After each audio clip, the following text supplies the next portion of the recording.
इन अतिथियों को प्रणाम करता हूँ। सामने सभी हमारी युवा शक्ति बैठी है, सभी को प्रणाम करता हूँ। और सबसे पहले जो हमारा एक नया संगठन बना है, तो अपने लिए एक नारा लगा दो, युवा एकता, युवा शक्ति, युवा वतन, इनकलाब, इनकलाब। ये देश लुट जाएगा ऐसे आसार नजर आते हैं। हमें हुकूमत में सभी मक्कार नजर आते हैं। और इस देश की आजादी के लिए दी है कुर्बानी हमने, इस देश की आजादी के लिए दी है कुर्बानी हमने। और आज इन्हीं गद्दारों को हम गद्दार नजर आते हैं। तो साथियों, आगाज हो चुका है एक नए संगठन का, आगाज हो चुका है एक नई युवा शक्ति को अपनी शक्ति दिखाने का कि हम कहां तक प्रवाह कर सकते हैं। क्योंकि युवा को कहा गया है अगर इसका उल्टा कर देंगे तो वायु हो जाएगा, और वायु कभी रुकती नहीं, वायु हमेशा निरंतर प्रभावित रहती है। तो हमें किस प्रकार किस वेग के साथ प्रभावित होना है इस पूरे देश में, इस देश के हुक्मरानों को जो हम लोगों को आजादी के बाद भी धर्म और जाति के आधार पर लड़ा कर एक दूसरे को मरवा देना चाहते हैं और हमें मरवा कर वे लोग देश की गद्दी पर बैठना चाहते हैं। उन लोगों को हम लोगों को इस संगठन के माध्यम से जवाब देना होगा कि अब गांधी के लोग, चंद्रशेखर आजाद के लोग, शहीद भगत सिंह के लोग, अशफाक उल्लाह खां के लोग, राम प्रसाद बिस्मिल के लोग, आज हम लोग सब लोग संयुक्त रूप से एक विचारधारा के रूप में खड़े हो चुके हैं। तो अब हम लोग बटने नहीं। अगर वे लोग हमें बांटने का काम करेंगे तो एक कवि की कुछ पंक्तियां हैं, वो कवि पूछता है कि बांट दिया इस धरती को, क्या चांद सितारों का होगा? और नदियों के कुछ नाम रखे, बहती धारों का क्या होगा? शिव की गंगा भी पानी है, आपे जमजम भी पानी है, मुल्ला भी पिए, पंडित भी पिए, पानी का मजहब क्या होगा? और जब वे लोग तुम्हारे बीच में आए तो उनसे नहीं, अपने आप से भी सवाल अंदर खाने से पूछ लेना कि इन फिरका परस्तों से पूछो, क्या सूरज अलग बनाओगे? एक हवा में सांस सबकी, क्या हवा भी नहीं चलाओगे? और नस्लों का करे बंटवारा, रहबर वो कौन का ढोंगी है? क्या खुदा ने मंदिर तोड़ा था या राम ने मस्जिद तोड़ी है? ये आप लोगों को सवाल पूछना है लोगों से जो हम लोगों को जातिवाद के आधार पर बांटना चाहते हैं।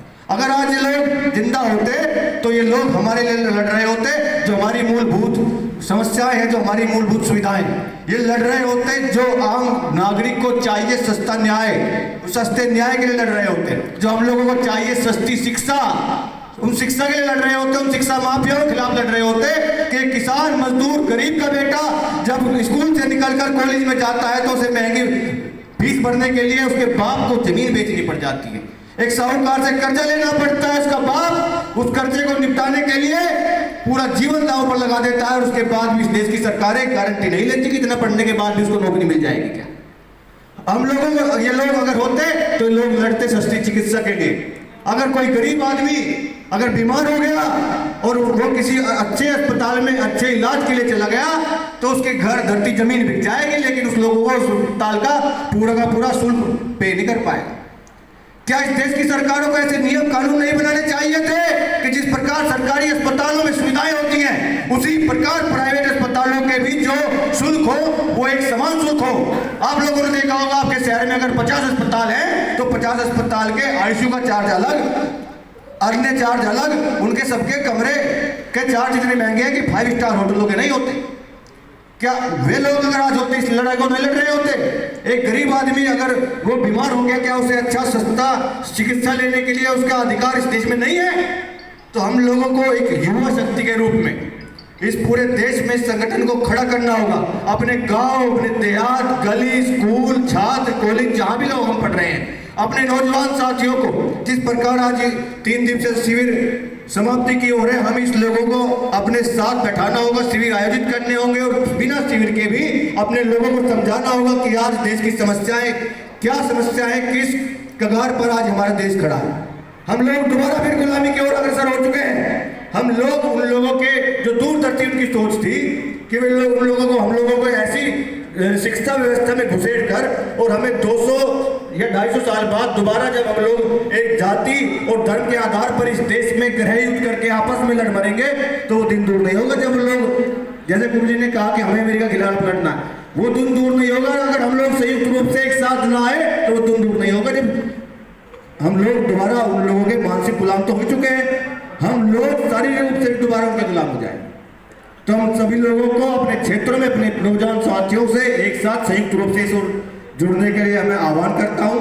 और अंतिम में मैं यही कहना चाहता हूं कि हम बदलते हैं तो निजाम बदल जाते हैं, सारे मंजर सारे अंजाम बदल जाते हैं। कौन कहता है गांधी भगत सिंह पैदा नहीं होते? पैदा तो होते हैं, बस नाम बदल जाते हैं। और वे नाम मेरे सामने बैठे हैं। तो युवाओं, मैं सिर्फ इतना ही कहना चाहता हूं कि तूफानों से हाथ मिलाओ, सैलाबों पे वार करो, मल्लाहों का चक्कर छोड़ो, तैर के दरिया पार करो, तैर के दरिया पार करो। इनकलाब, इनकलाब।